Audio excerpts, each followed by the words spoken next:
우리가 대강절을 보내면서 12월 한 달을 보내면서 예수 그리스도의 오심을 기다리는 것인데 우리가 이것도 마찬가지로 이제 앞으로 오시는 일에 대한 앞으로 후시간에 관한 일이니까 제대로 알아야만 그 오심을 기다릴 때 훨씬 더 집중력 있게 또는 우리말로 하면은 은혜롭게 그죠? 기다릴 수 있기 때문입니다. 예수 그리스도의 오심이 어떤 것인지를 잘 알수록 더욱 잘 기다릴 수 있는 거죠. 그리고 더 큰 은혜로 기다릴 수 있게 되는 거예요. 그리고 그것을 모른다면 여러분 기다리는 사람의 자세도 훨씬 더 틀어지겠죠. 기본적으로 예수님이 어떤 분으로 우리에게 오셨는지를 잘 아는 사람은 은혜가 넘칠 거고요. 성탄의 의미도 남들보다 더 배가 될 거고. 이 감흥이 없는 사람들은 별로 기다리지 않을 거 아니에요. 그죠? 기대가 되고, 그 다음에 관심이 가고, 그 다음에, 시간을 보내서 투자할 법한 일이어야, 기다리는 가치가 생기는 거니까요. 그런 점에서 이것을 모른다면 우리는 성탄을 제대로 못 기다립니다. 성탄의 오심이 어떤 의미인지를 제대로 모른다면 제대로 기다릴 수 없는 거고요. 그래서 아예 제목을 제가 아주 간명하게 정해드렸죠. 알아야 기다릴 수 있는 거예요. 자, 오늘 여러분이 방금 읽은 본문은 예수님이 변화산에 올라가셔서 변모하시는 사건 기록이고요.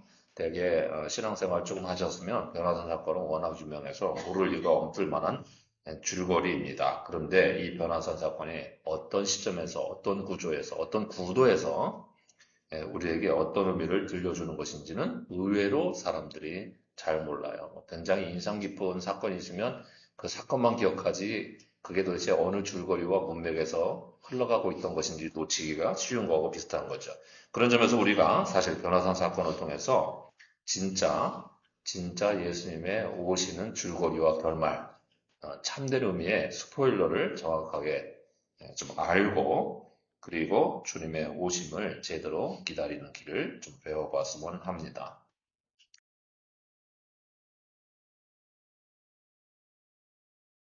1절을 보시면 엿새후라는 말이 있어요. 변화산 사건에서 사람들이 별로 인식하지 못하고 놓치기 쉬운 이 시간에 관한 개념 우리가 굉장히 중요한 거라서 잘 정리해 두셔야 됩니다. 엿새후는 도대체 어디로부터 엿새후냐 말이에요. 무엇으로부터 엿새후라고 이렇게 특정한 시간을 마태복음 우리에게 들려주셨을까요? 그것은 앞에 있는 16장에 있는 사건으로부터의 시간을 말합니다. 그리고 그 16장에는 무슨 유명한 사건이 있어요? 본문 살피기 미리 하신 분들하고는. 16장에, 마태복음 16장 그러면 뭐가 제일 유명한 거야? 여러분, 이렇게 우리가 정리를 좀 하셔야 돼요.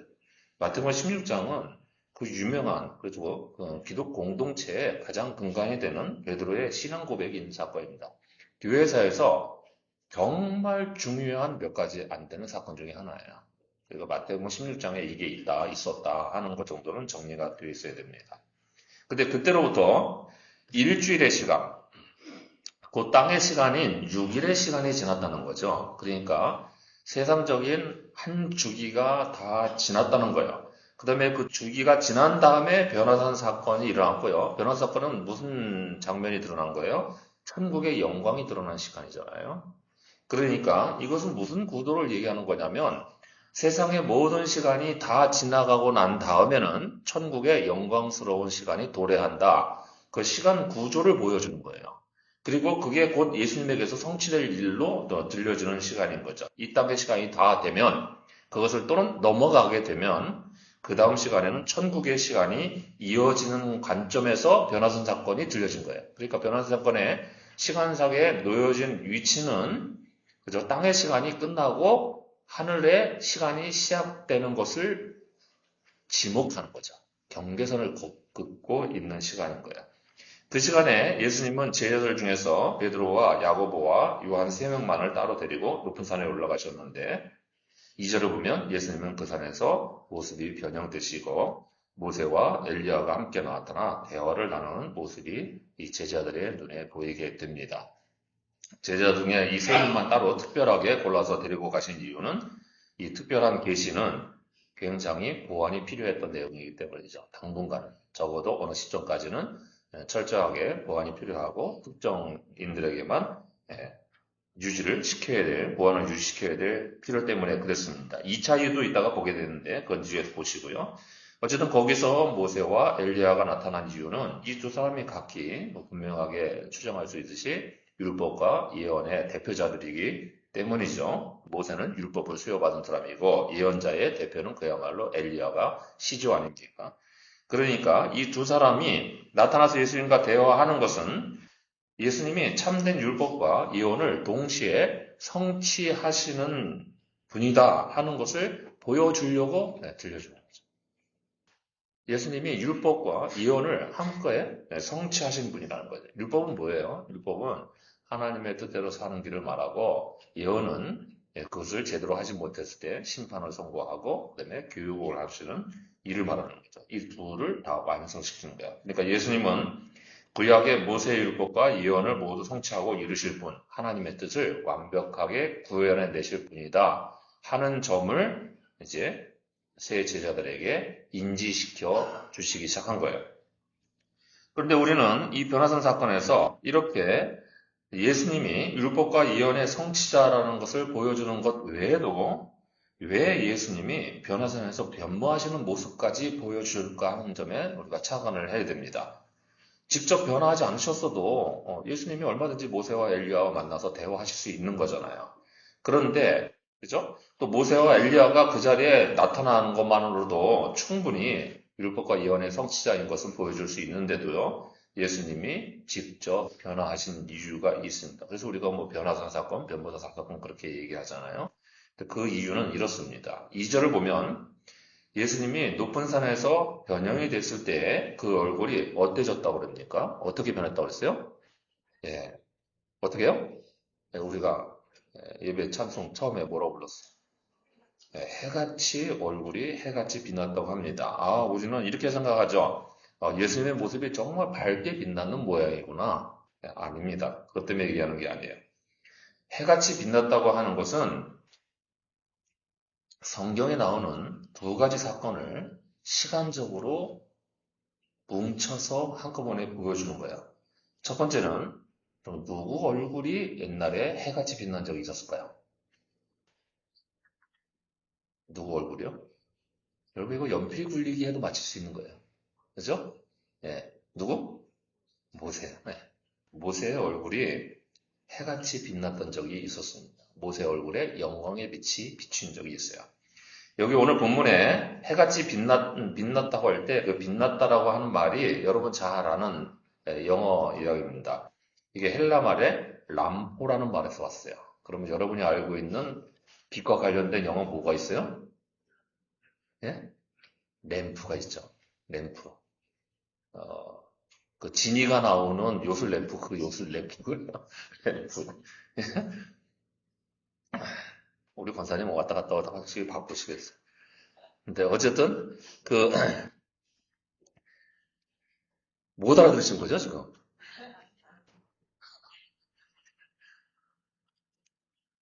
전혀 관계없는 삭제하시고 들으세요. 그 램프에 해당되는 말인데 그 말이 이 구약에서 히브리 말에 쓰일 때는 좀 더 넓은 의미로 상징성 있는 말을 쓰였어요. 그 말은 뿔처럼 나온다. 또는 빛처럼 이렇게 빗줄기나 뿔이 이렇게 쏘는 그죠? 끝이 빼쭉해지면서 튀어나오는 그런 의미가 있잖아요. 그래서 그렇게 빛나는 광채가 빛살이 이렇게 빛나는 것처럼 보여주는 이런 여러 가지 의미를 보여주는데요.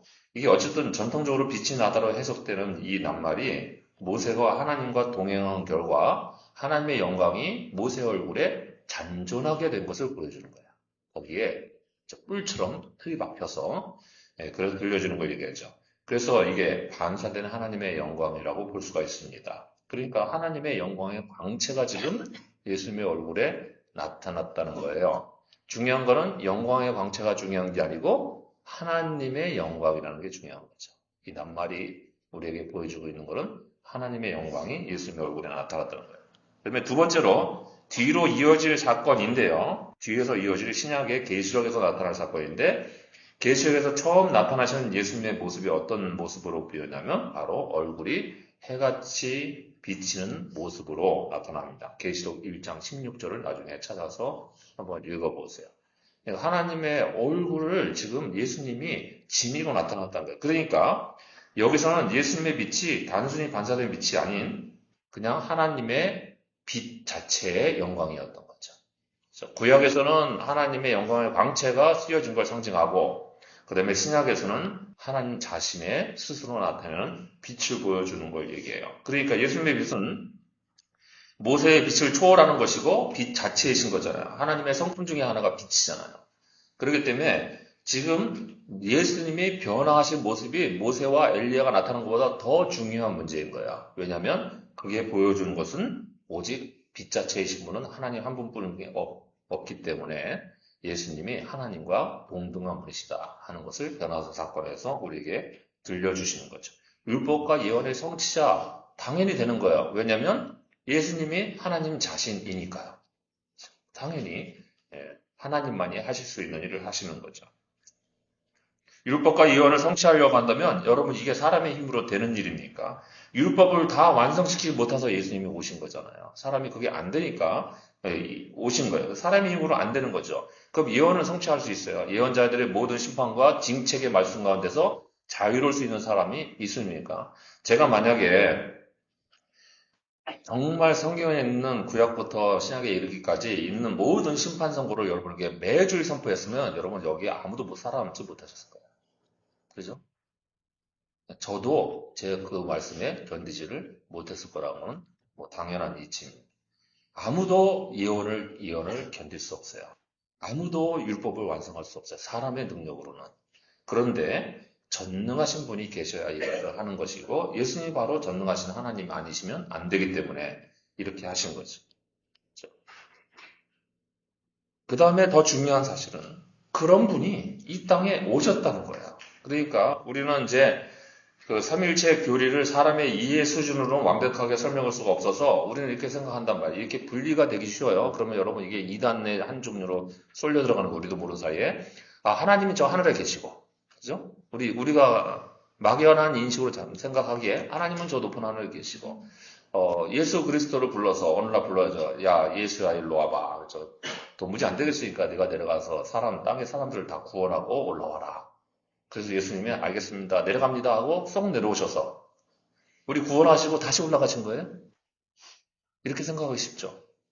우리는 그렇게 생각하기 쉽다는 거예요. 그런데 정확하게 이해를 한다면 하나님이 자기 아들 예수 그리스도를 보내셨다는 것은 우리 사람들이 이해할 수 없는 구조 속에 있으니까 개념을 설명해주는 논리이고요. 정확한 객관적인 사실은 예수님이 이 땅에 오셨다는 건 무슨 얘기냐면 하나님이 사람의 몸을 입고 직접 땅에 내려오셨다는 거예요. 자, 하늘에 아버지 하나님 계시고 아들한테 예수님이 백성하셨다. 이런 개념으로만 이해하게 되면 그저 하나님이 내려오신 건 아닌 것처럼 이해되잖아요. 그렇죠? 그런데 하나님 자신이 직접 오셨다는 사실을 놓칠 수가 있는 거죠.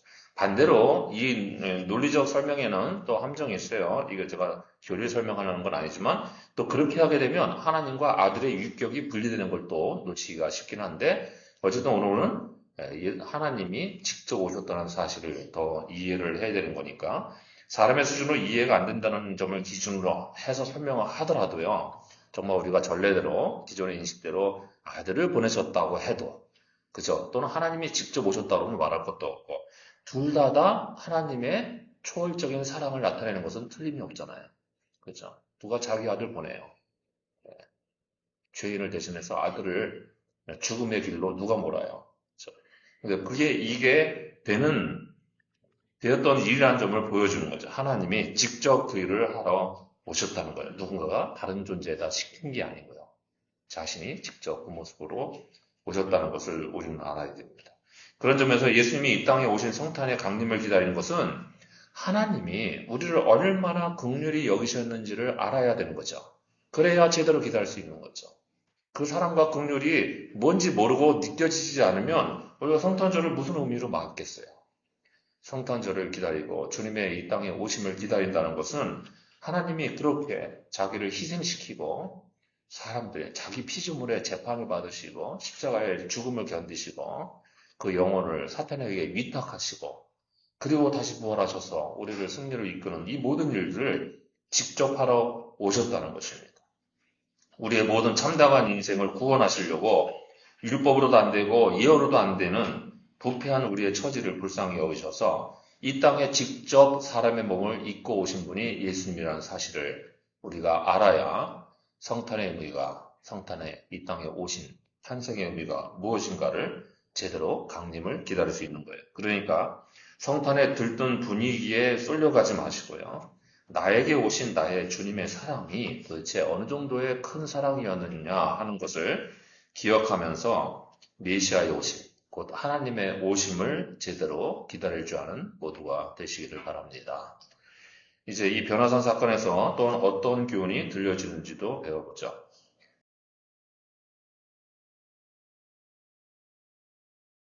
4절을 보시면 베드로는 그 놀라운 영광의 현현을 보고는 왜 안 그러겠어요? 그저 세상에 말도 안 되는 지금 사건이 일어난 거잖아요. 그 몇백 년 전에 돌아가신 그죠? 모세와 엘리야가 지금 한꺼번에 나타나서 자기 스승과 함께 대화를 하는 거예요. 그러니까 당장 나서서 하여튼 베드로가 뭔가 어쨌든 이니셔티브를 잘 행하긴 해요. 먼저 나서서 이렇게 얘기합니다. 우리가 여기 있는 것이 좋습니다. 굉장히 좋겠죠.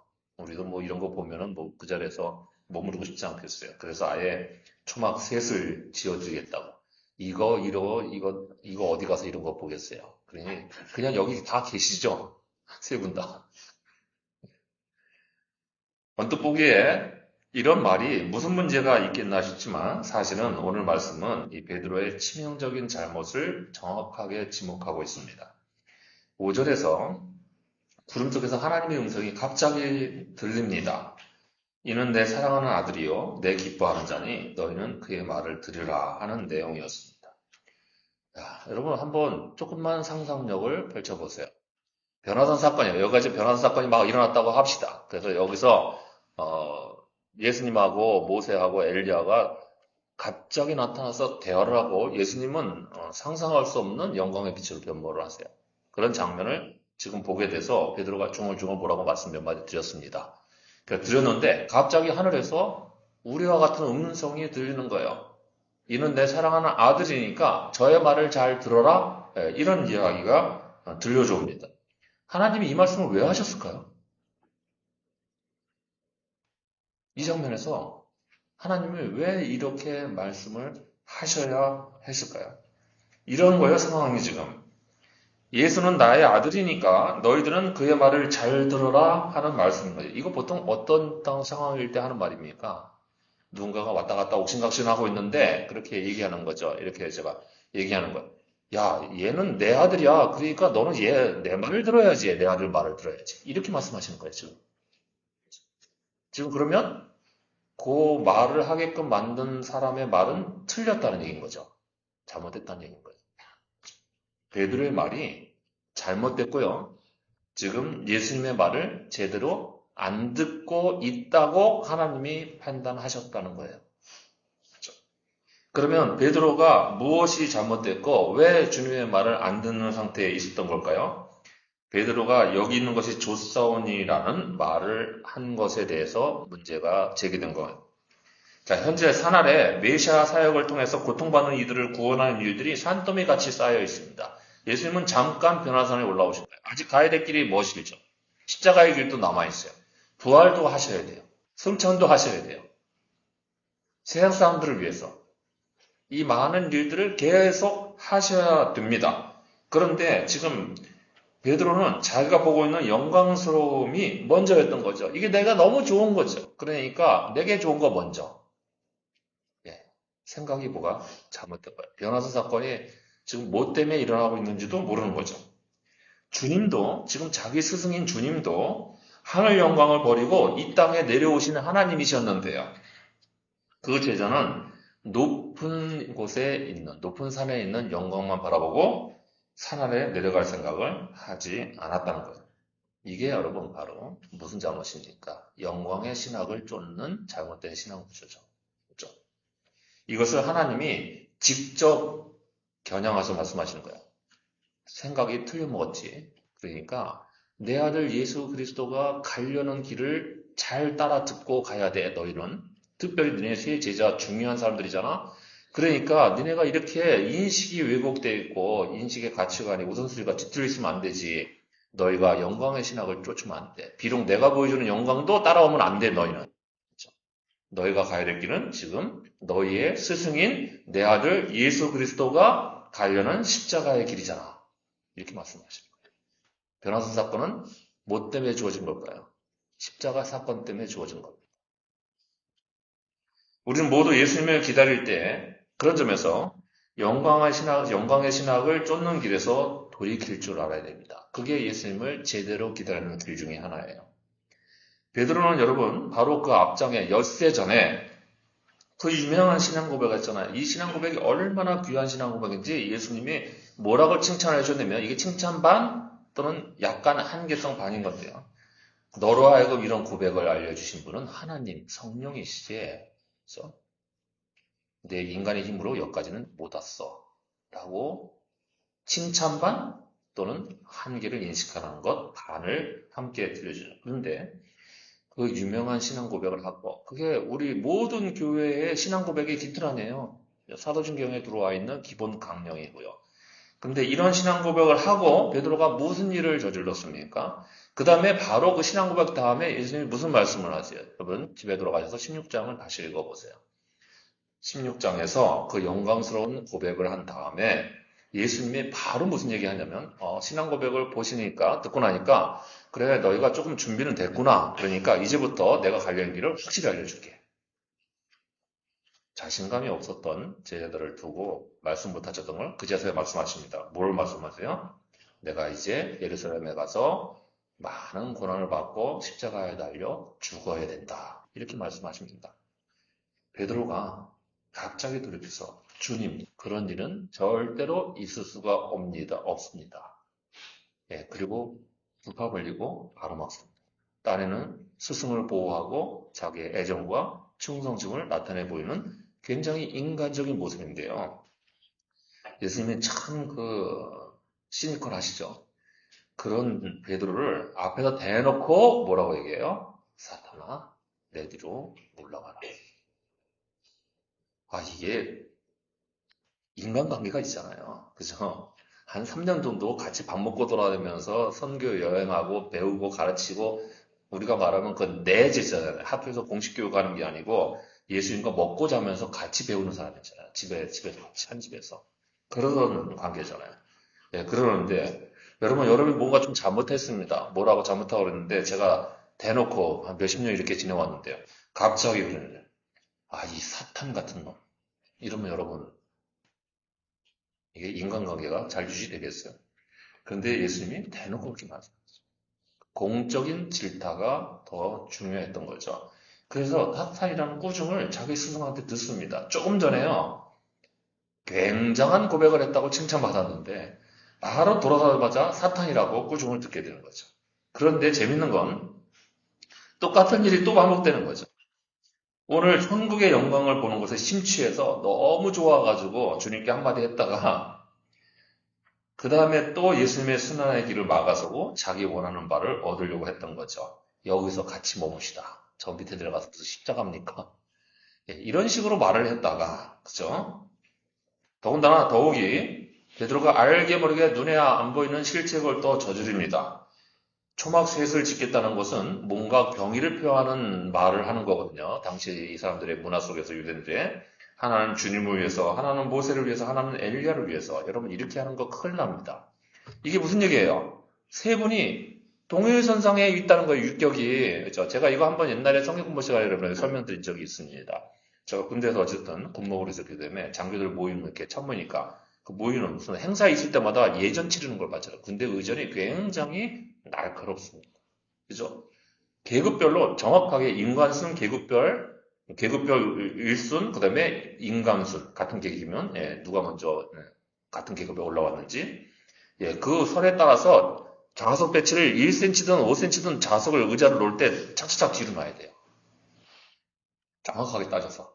옛날에 그 구관들이 하는 일. 그거 잘못하면 양쪽, 상대방 구관들, 그, 이제 군대 말로 개박살이 납니다. 예, 이거 무슨 큰일 납니다. 같은 장군이라고 같은 장군 아니에요.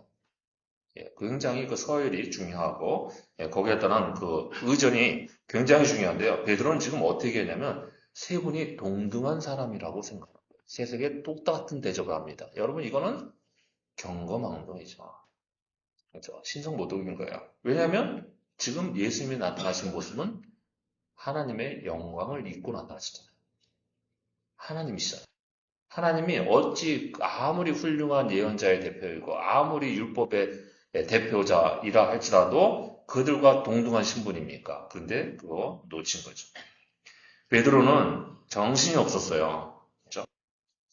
그래서 자기가 생각하는 영광에 심취해버린 바람에 분별력이 떨어졌어요. 뭐가 중요한지를 놓친 거죠. 뭐가 우선적으로 중요한지를 몰라요. 그러니까 우리가 다 이게 영광의 신학에 갇혔을 때 일어나는 증상들이에요. 내게 정말 좋은 게 눈에 보이면 그게 좋아 보여서 더 중요한 게 뭔지를 가치를 배열을 못합니다. 베드로는 예수님의 사역을 위한 게 아니고 자신의 안정과 만족, 즐거움을 통해서 영광의 순간을 고착시키려고 했습니다. 그 안에 고정해서 소유하고 싶어 했어요. 계속 누리고 싶었던 거죠. 그래서 영광의 신학이 얼마나 위험한 건지 주님이 우리에게 원하시는 길 중에 절대로 있어서는 안 된 길인지를 정확하게 알아야 됩니다. 오늘 본문에 여러분 더 재밌는 것도 있습니다. 여러분 이게 정말 이런 성경의 기록들을 보면 전율이 솟구치는데요. 저만 그러면 안 됩니다. 모두가 다 그러셔야 돼요. 여러분 오늘 본문이 이 산이 이렇게 변화산의 사건이 일어날 정도가 되면 굉장히 유명한 사건이잖아요. 초대교회 기록에서. 그러면 여러분이 한번 나중에 성경을 기록하는 입장에 있다 합시다. 자, 우리 교회가 이렇게 모여서 공동체 생활하는데 하나님이 우리에게 성경을 기록하도록 영감을 주셨어요. 그래서 우리 중에 하나가 믿음 좋으신 분이 여기다 한번 기록을 했다고 칩시다. 그러면 이 변화산의 이름을 기록하고 싶지 않아요? 하겠죠? 경제건설님은 제일 먼저 나왔어. 경제건설님 만약에 기회가 주어지면 성경 한 편을 기록하시면 돼요. 잘못 기록하면 이단되니까. 그런데 기록하고 싶지 않겠어요? 엄청난 사건이잖아요. 초대교회에서 이게 얼마나 유명한 사건이에요. 정말 기가 막힌 사건이잖아요. 영적으로 가마가 굉장히 큰 사건이잖아요. 당연히 그 산의 이름을 기명을 해야 정상이겠죠. 그런데 이게 성경을 기록하는 마태복음 기자의 입장에서 지금 성령의 감동을 받아 기록하기 때문에 깨우침이 어떤 깨우침이 있는 거예요? 이거는 중요한 걸 묘사하는 게 뭔 거예요? 자기의 의지로 기록은 하지만 정말 중요한 걸 우리에게 남겼죠. 그래서 정말 귀하게 남겨진 게 무엇이냐요? 이 높은 산이 다볼산인지 헬몬산인지 뭐 그 두 개가 제일 높으니까 그 지역에서는 둘 중에 하나일 건데요. 그런데도 성경은 굳이 그 이름을 알리지 않고 있고요. 뭐라고 표현했어요? 이 장소 이름을, 이 산을 뭐라고 표현했습니까? 높은 산이라고. 높은 산이라고. 당연히 사람들이 뭐에 주목하라. 산의 이름이 중요한 게 아니고 이게 높았다는 사실만을 기억하라는 거죠. 이 높은 산이 바로 영광의 자리이기 때문입니다. 그것이 자기네 눈에도 좋게 보였기 때문에 거기서 지냈으면 했던 거죠. 그런데 문제는 여기 높다라는 말에 쓰여진 헬라 낱말이 문제예요. 이 낱말은 자연스럽게 신약 성경에서 교만하다는 말에 전용으로 쓰였던 말이에요. 여기 올라가서 여기 머무르게 되면 어떻게 돼요? 이 영광을 계속 보게 되면 어떻게 될 것 같아요? 감화가 되고 사람이 변화가 되고 거듭나고 천국 시민답게 바뀔까요? 아닌 거예요. 이 자리에 올라가서 실제로 해보세요. 여러분 하나님의 영광을 맛보고요. 정말 한 배 올라갔다 오고요. 그러면 우리가 사도 바울과 같이 겸손하게 될 것 같아요? 그렇지 않습니다. 교만해집니다. 모든 사람은 교만해져요. 남들이 못 보는 걸 봤기 때문에 나만 특별하다는 생각을 떨치지를 못해요. 그렇죠? 그래서 은사 잘못 받으면 망하는 거예요.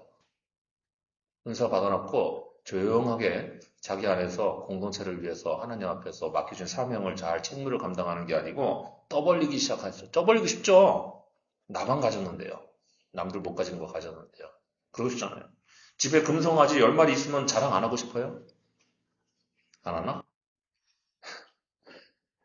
여러분, 그렇게 되는 거예요. 그래서 영광의 신학은 바로 이렇게 높아지는 신학입니다. 좀 더 높아지고, 좀 더 커지고, 좀 더 많아지는 것을 기뻐하는 신학이에요.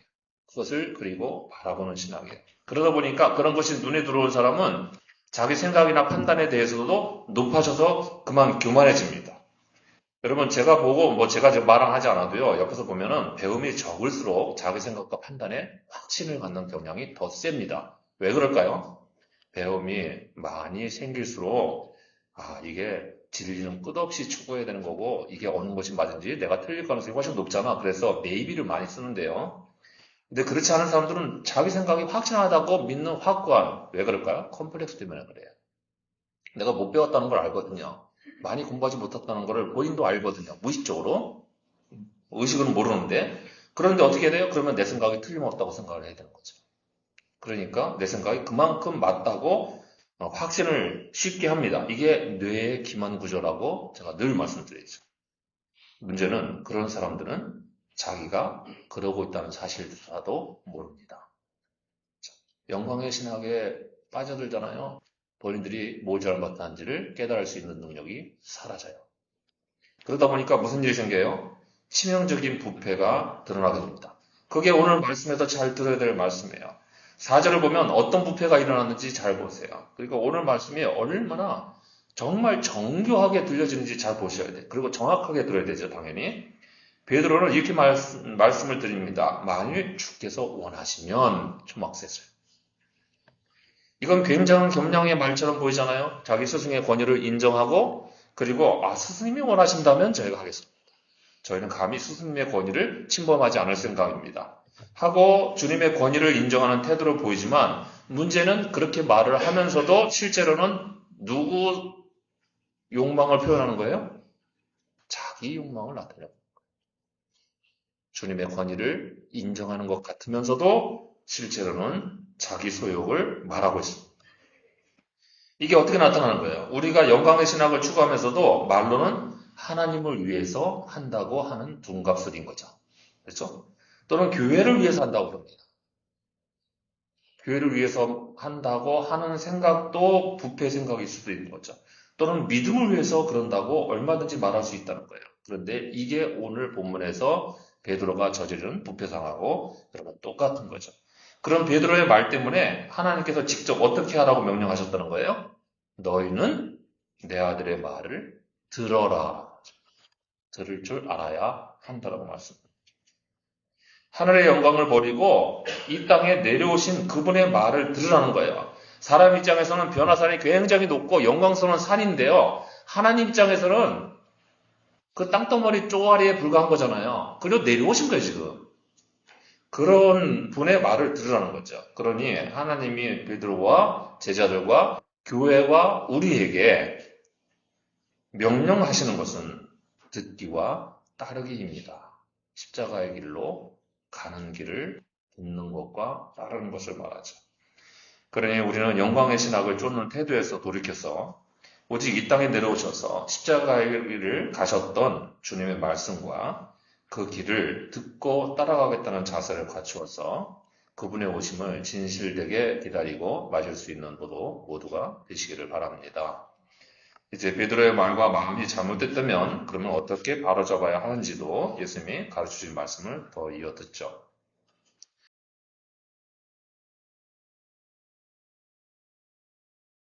자, 앞서서 하나님이 직접 예수님의 말씀을 들으라고 명하셨다 그랬잖아요. 그리고 이어서 9절에서 자, 이렇게 된 거죠, 지금. 잘 문맥을 연결해 보세요. 제가 설명 잘 드리고 있죠.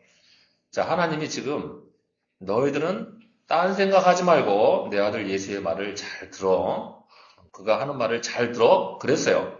그리고 9절에서 예수님이 말씀하신 거예요. 그럼 무슨 얘기입니까? 이렇게 된 거죠. 야, 내 아들 말을 잘 들어. 너 옆에 권사님 옆에 있는 스키 권사가 내 딸이니까 잘 들어 말을. 그랬어요. 그랬더니 스키 권사님이 이제 얘기하는 거예요. 뭐라고 얘기해요? 너희가 본 것을 딴 데 가서 얘기하지 마라. 왜냐면 내가 부활하기까지. 이렇게 말한 거예요. 요 말을 들으라는 거죠, 지금. 그죠? 세 제자들은 지금 이 내용의 말을 들으라는 거예요. 그리고 예수님이 들으라는 그 말씀의 내용을 알려주신 거예요. 인자, 곧 사람의 아들이신 예수님 자신이 죽은 자 가운데서부터 부활하기 전까지는 이 변화선의 영광스러운 사건을 함구하라고 말씀하십니다. 자, 여러분, 보통 우리가 일어나 어떻게 할까요? 여러분 중에 누군가가 기도하다가 성령의 인도하심을 받아서 한 나라에 가서 예수님 뵙고 왔어요. 간증해야죠. 다음 주에. 간증해야죠. 그래서 목사님에게 와서 제가 정말 성령의 역사로 귀한 체험을 했습니다. 제가 간증할 수 있게 해주세요. 그런데 목사님이 참아 기다려. 서운하죠? 서운하겠죠? 이게 도대체 그죠? 별 생각을 다 할 거예요. 우리 목사님이 신령한 일이 뭔지 모르시나? 그래서 내가 체험한 게 얼마나 귀한 사건인지, 내가 얼마나 특별한 체험했는지, 내가 그래서 얼마나 특별한 사람인지 모르시나? 예, 별 생각을 다 해요. 제 아들이 똑같았습니다. 야, 이 놀라운 사건을 경험했는데, 그런데 항구령을 내려 조용히 입 다물고 있어. 내가 십자가에 달려 죽고 부활할 때까지는 가만히 있어야 돼. 그래요. 그러자 10절에서 제자들이 질문을 했다고 그러죠. 그러면 왜 서기관들이 먼저 엘리야가 와야 한다고 했을까요? 그리고 물었습니다. 그러면 여러분, 이 질문도 제자들이 왜 했을까요? 이거 제가 여러분 정답 내라고 한 질문이 아닙니다. 틀리라고 낸 질문이에요. 아예. 생각은 해보시라고 낸 질문이에요. 맞추신 분이 딱 한 분 계세요. 누군지 알면 그분이 높아질 거니까 말도 못 드려요.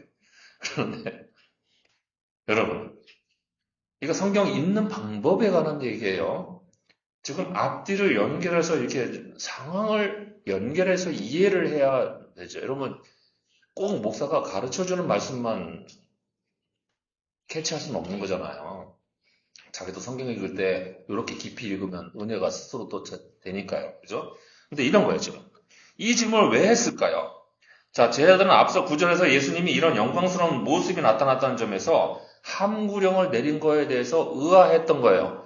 왜 그러냐면 서기관들이 메시아가 오기 전에 엘리야가 와야 한다고 하는 말씀을 왜 그들이 그렇게 말했을까요를 물은 게 아니고요. 서기관들이 엘리야가 먼저 와야 한다고 말했잖아요 하고 물은 거예요, 지금. 그러니까 이건 기정사실이에요. 근데 엘리야가 지금 왔잖아요. 변호사에서 왔잖아요, 지금. 그러면 그 다음에 해야 될 일은 뭔가요? 메시아로서 자기네가 알고 있는 메시아는 뭐 해야 되고 그 다음에 무슨 중대한 과제를 이행해야 됩니까? 뭐 해야 돼요? 이 당시 제자들이 알고 있던 메시아 관념 뭐였어요? 어디로 가야 돼요? 예루살렘 가야죠. 메시아라는 게 입증이 됐잖아요. 그리고 하나님께서 엘리야도 보내셨잖아요, 지금. 자기네가 엘리야를 눈으로 봤잖아요. 그러면 이거 공개적인 왕이 등극의 경로를 밟아야죠. 종료주의를 시행해야 되는 거죠. 호산나 찬양을 받고 예루살렘에 입성해서 왕으로 등극을 해야 되잖아요, 지금. 그런 상황인데 왜 안 하십니까? 지금 공개적인 선포하셔야 될 입장이잖아요. 다 됐잖아요, 이제. 자리 다 깔렸고요. 하나님도 때를 다 맞추셨어요. 그러니까 가서 봉기하시면 되잖아요. 예루살렘에 들어가서 왕자에 앉으시면 이스라엘을 회복하죠. 진짜 메시아 왕국이 임하죠. 그런데 왜 안 하십니까? 서기관들이 분명히 우리에게 알려줘서 알고 있는데 왜 안 하시는 거예요? 라고 묻는 거예요. 자기는 엘리야를 봤잖아요, 지금. 변화산에서. 그러니까 물어보는 거예요. 제자들은 예수님의 이런 항구령을 듣고 반신반의하게 된 거죠. 서기관들이 분명히 엘리야가 먼저 오면은 그 메시아가 온다고 했는데 그렇게 왔으니까 지금 그러면 변화산에서 온 엘리야가 그 엘리야 아니라는 거예요? 그러고 물은 거예요. 지금 우리가 원하는 거는 그건데요. 그러니까 서기관들이 말했다고 하는 말을 질문하는 거는 서기관들이 말을 이렇게 했는데 그 다음에 왜 안 합니까 하는 질문이지 서기관들이 왜 그런 식으로 말했을까요 하는 것을 질문하는 게 아닌 상황인 거죠. 이게 말이 이렇게 말하든 저렇게 말하든 오해가 될 수 있는 상황의 말이에요. 아무리 번역자라도 이거는 캐치가 안 돼요. 그래서 문맥을 따라서 읽으셔야 돼요. 그래서 12절에서 예수님이 이렇게 말씀하십니다. 그래, 엘리야가 먼저 온다는 것은 맞는데 너희가 변화선상에서 봤던 그 엘리야는 진짜 엘리야고 성경에서 말하는 엘리야는 진짜 엘리야가 다시 온다는 게 아니고 엘리야의 역할을 하는 사람이 또 온다는 거지. 그렇게 얘기를 하시고 그리고 그 엘리야가 이미 왔잖아. 너희들도 아는 사람이지. 그렇게 하니까 제 아들이 그때 가서야 이해를 했다는 거예요. 아, 그 엘리야가 그렇지. 맞아. 직접 오시는 저렇게 오셔서 아무 역할도 안 하시고 저기 계실 분이 아니고 실제로는 세례 요한이 예수님의 길을 예비하러 오시는 일들을 했잖아. 그걸 말씀하시는 게 맞겠구나 하는 거죠. 여기서 우리는 성경의 분명한 진리, 확고하고 불변하는 진리를 한 가지 정리해서 배울 수 있습니다. 참된 영광은 십자가의 길에서 이루어진다는 사실입니다. 진짜 영광은 십자가의 길에서 완성된다. 그리고 거기서만 찾을 수 있는 거예요. 예수님이 십자가의 길로 가실 때 만백성을 구원하시는 참된 하나님의 영광과 능력이 나타나는 거죠. 십자가에서 하나님의 능력이 나타나는 거예요. 사람들이 다 구원을 받으니까요. 하나님만이 하실 수 있는 능력이 거기서 나타나요. 그 사람들이 구원을 받게 되면 어떻게 하겠어요? 구원받은 사람들은 그 구원의 감격 때문에 하나님의 이름을 찬양하겠죠. 예수 그리스도의 십자가의 보혈 때문에 구원을 받았으니 그 이름에 감사라고 찬양과 영광을 하나님께 올려드리게 돼요. 십자가를 통해서만 하나님께 영광이 돌아가요. 그렇죠? 그러니까 우리가 알아야 될 거는 우리가 십자가의 길로 갈 때만 비로소 주님의 영광을 나타낼 수 있다는 것입니다. 그래서 십자가의 신학을 가지고만 주님의 영광을 드러내는 자세로 주님의 오심을 제대로 기다릴 수 있다는 점을 오늘 정리해둬야 돼요. 이 변화선에서 모세와 엘리야가 나타났는데 그들이 예수님과 무슨 대화를 나누었는지 안 궁금하세요? 궁금하죠? 무슨 대화를 하셨다고 돼 있잖아요. 그러면 우리는 그 대화가 뭔지 듣고 싶잖아요. 눈이 왜 궁금하지도 않다는 표정입니까? 궁금해야 돼요. 그렇죠? 누가복음 9장 31절에 이 대화의 내용이 공개가 되어 있습니다. 무슨 내용을 말했을까요? 예수님이 장차 예루살렘에서 별세하실 것을 말씀하신다. 변화선 사건이 뭐를 겨냥하는지 여기서 한 번에 다 드러나죠. 변화선 사건은 영광을 위한 자리가 아니고 십자가의 사건을 계시하려고 만들어진 장면이에요. 확실하게 규정되는 거죠. 그런데 이게 확실하게 십자가의 사건을 규정하는 낱말인 게 더 재밌는 게요. 누가복음 9장 31절에 있는 별세라고 번역된, 이게 좀 우리가 잘 성경에서 안 들리는 말이잖아요. 이렇게 별세라고 번역된 헬라 낱말이 여러분 뭔지 아세요? 엑소더스입니다. 엑소더스. 출애굽. 그래서 떠나가시면 정확한 말이에요. 이걸 왜 별세라고 했을까요? 이 세상에서 떠나가심이니까.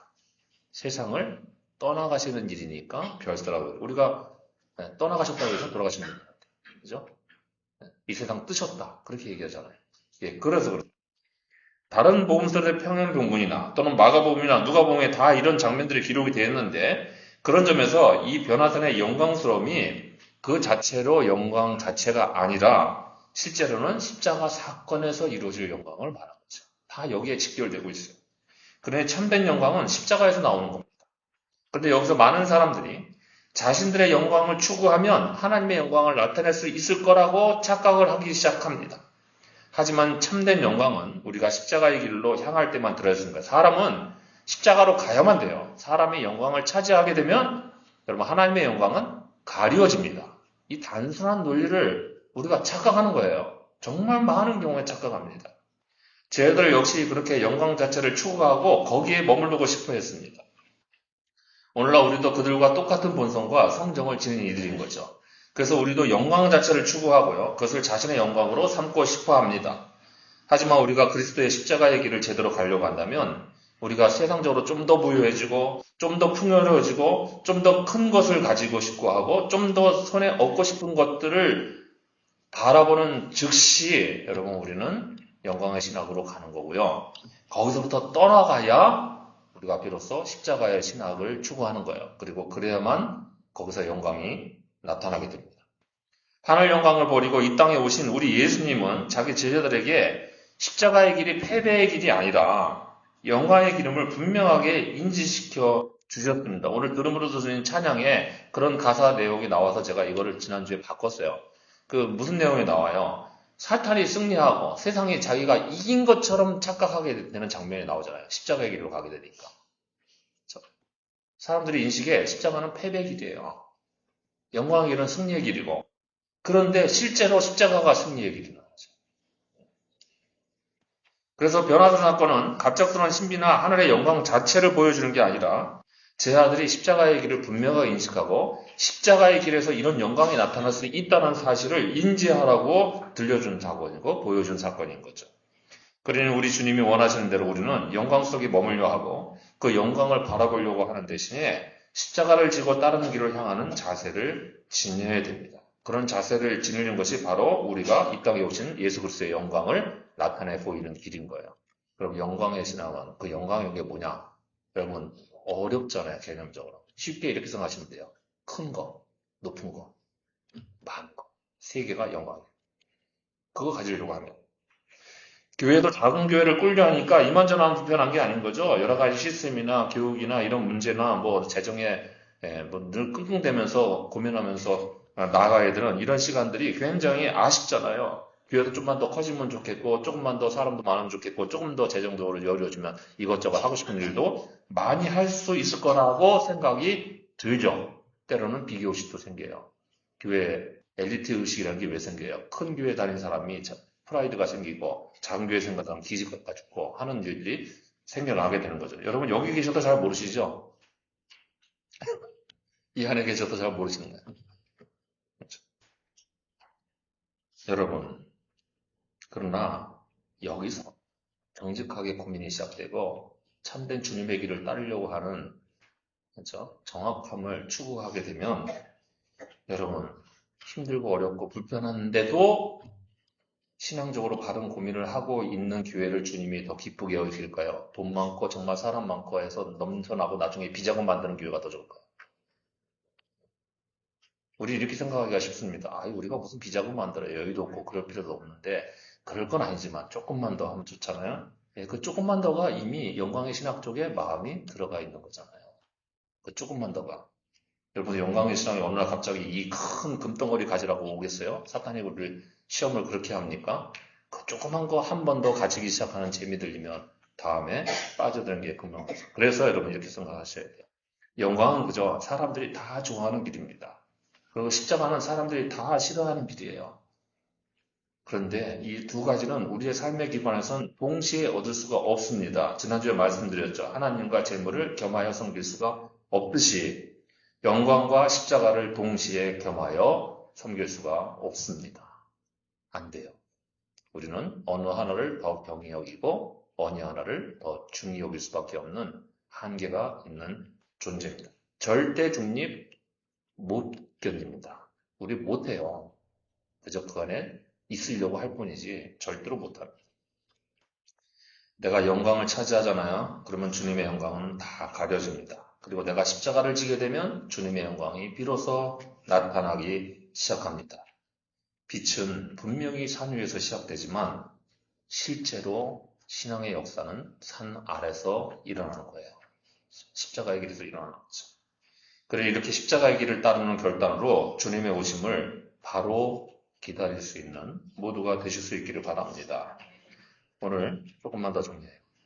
변환 사건에서 그래도 고무적인 사실 한 가지가 있어요. 계속 뭔가 잘못만 지적받는 것 같지만 그래도 예수님의 엘리야가 너희가 높은 산에서 본 그 엘리야가 아니라 이 세상에 왔던 세례 요한이라는 사실을 알려주셨을 때 이 제자들이 어떻게 했다고 합니까? 그제서야 깨달았다고 그래요. 이것만 해도 천만다행입니다. 제자들이 고집부리지 않았어요. 선생님이 너희들이 알고 있는 엘리야는 변화선상의 영광스러운 엘리야가 아니고 이 땅에서 고난의 길을 갔던 세례 요한이야 라고 말씀하시니까 아하 그랬군요. 우리가 논리 결함이 있었습니다 하는 사실을 인정을 했죠. 그들이 그것을 깨달았기 때문에요. 이 장면이 굉장히 중요한 거죠. 그렇기 때문에 장차 교회의 지도자가 될 베드로는 십자가의 길로 마다하지 않고 갈 수 있었고요. 12사도 중에 최초의 순교자가 될 야고보는 바로 첫 번째 제자들 중에 순교자가 되고 열두 사도 중에 모든 교회의 최후 정정리를 하면서 백색 승주처럼 남을 수 있었던 세례 요한도 일평생 모든 교회에서 십자가의 사랑을 설교하고 인생을 마무리하게 됩니다. 여기서 깨달았기 때문에. 그러니 우리도 이 변화산의 사건의 참된 의미를 잘 깨닫고 바로 십자가의 길을 통해서 주님께 참된 영광을 올려드리며 주님의 강림을 기다릴 줄 아는 모두가 되시기를 바랍니다. 기도하겠습니다.